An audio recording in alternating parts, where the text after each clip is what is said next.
Hi, English learners!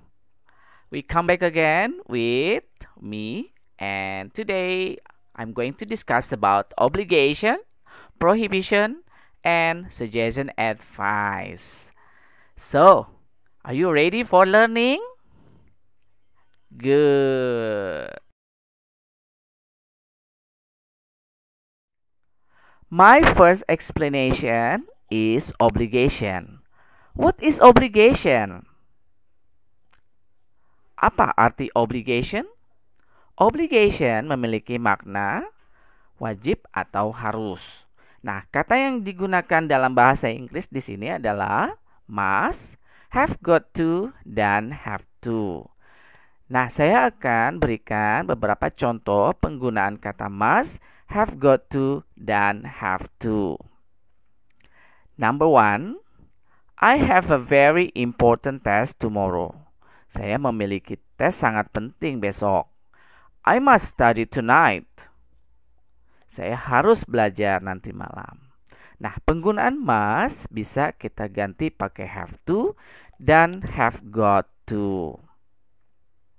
Have to seringkali kita dengar di percakapan sehari-hari maupun dalam bentuk tulisan. Nah, penggunaan kata have got to di contoh nomor 2, by now I have got to go. My wife is waiting for me. I call you later. Ya, selamat tinggal. Saya harus pergi. Istri saya sedang menunggu. Saya akan telepon kamu nanti. Nah, di sini menggunakan kata have got to. Have got to sering digunakan dalam percakapan secara informal atau informal conversation. Number 3, I want to go with you to the movie, but I can't.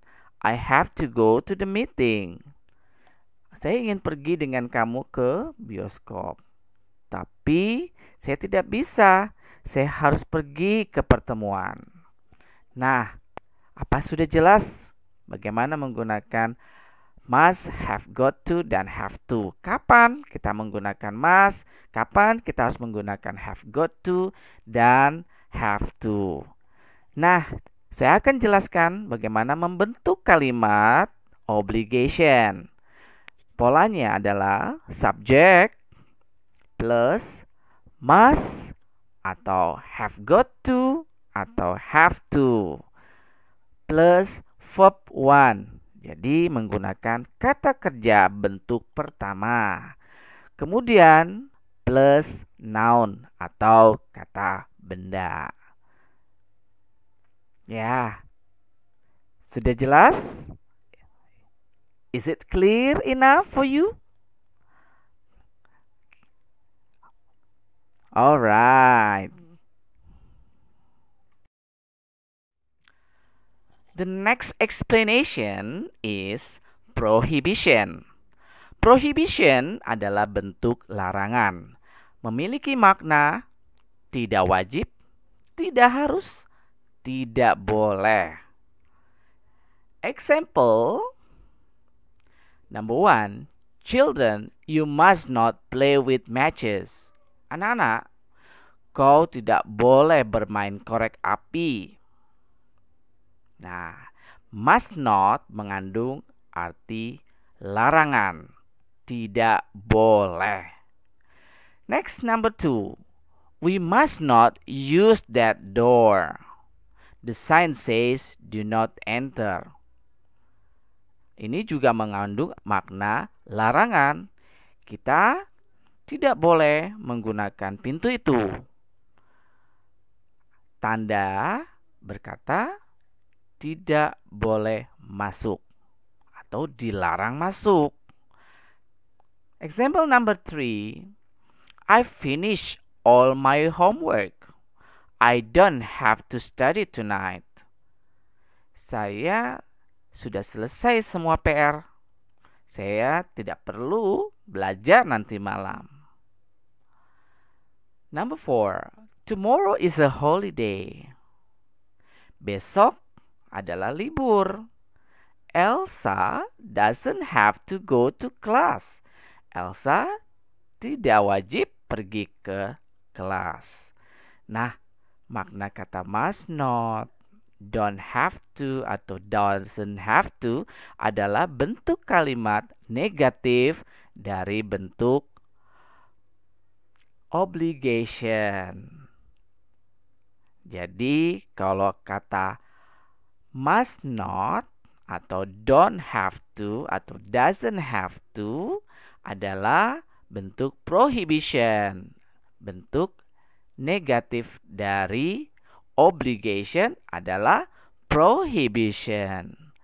Nah, pola kalimat bentuk prohibition adalah subject plus must tambah not plus verb 1 plus noun kata benda. Selanjutnya menggunakan don't have to atau doesn't have to. Subject plus bisa pakai do atau does not tergantung dari subjek. Untuk subjek I, you, we, they atau plural kita menggunakan do not have to. Nah, untuk subjek singular seperti she, he, dan it kita menggunakan does not have to. Ditambah verb 1 kata kerja bentuk pertama plus noun kata benda. Sudah bisa membuat kata prohibition? Perfect.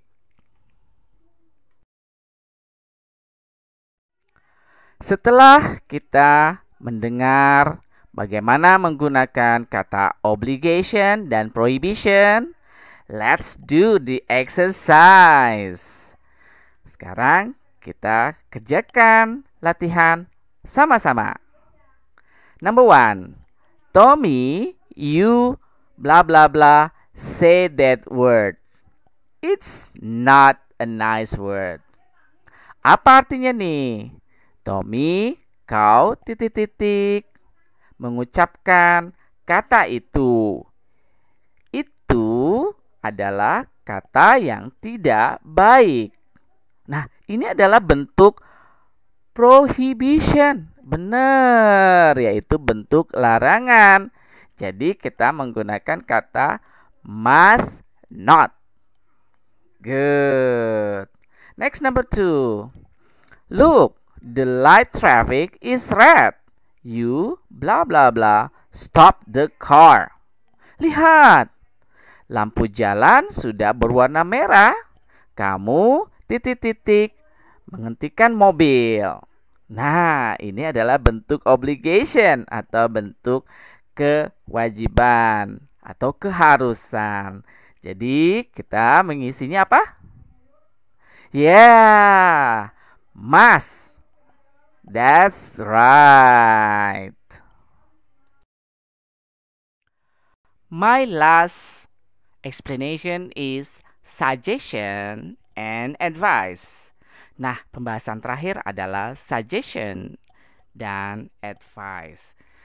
Kata yang kita gunakan dalam kalimat suggestion or advice adalah should dan ought to. Should dan ought to memiliki makna yang sama. Namun, should seringkali kita dengar dalam percakapan sehari-hari. Namun, ought to jarang kita dengar. Here are the examples. Ini contoh-contoh suggestion and advice. Number 1. My clothes are dirty. I should wash them. Kita bisa juga menggunakan kata ought to. My clothes are dirty. I ought to wash them. Pakaian saya kotor. Saya sebaiknya mencucinya. Example number 2. You look tired. You should go home and take a nap. Or kita bisa menggunakan kata ought to. You look tired. You ought to go home and take a nap. Kau terlihat lelah. Kau sebaiknya pulang ke rumah dan tidur siang. Example number 3. You need your sleep. You should not stay up late. Kau perlu tidur. Kau sebaiknya tidak begadang.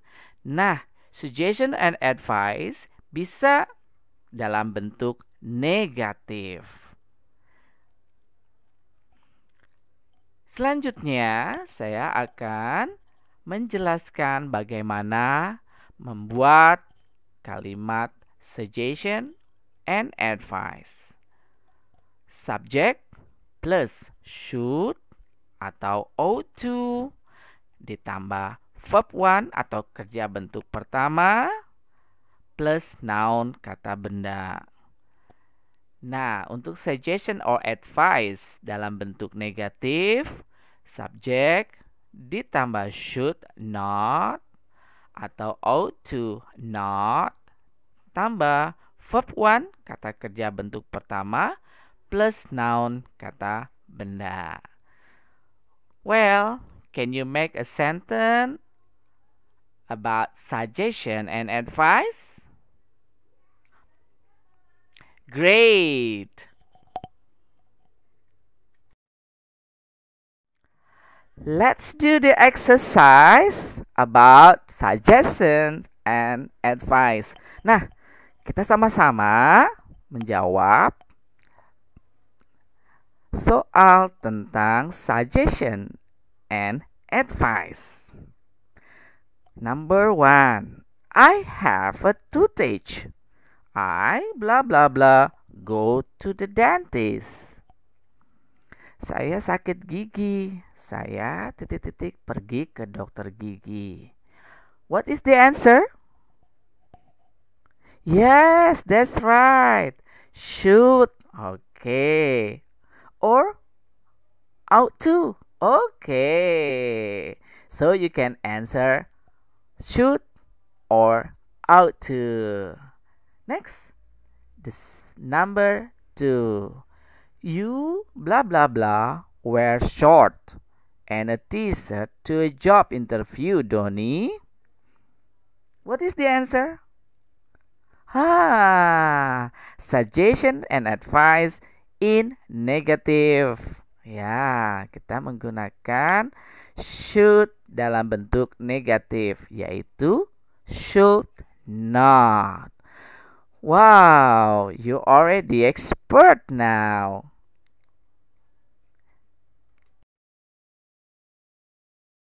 Go to assignment. I already made 5 sentences. Now your turn is fill the blanks with must not, should, or should not. Nah, saya sudah membuat 5 kalimat. Kamu harus mengisi titik-titik, yaitu must atau must not, should atau should not. Okay? After that, you can send the answer to me. Good luck for you.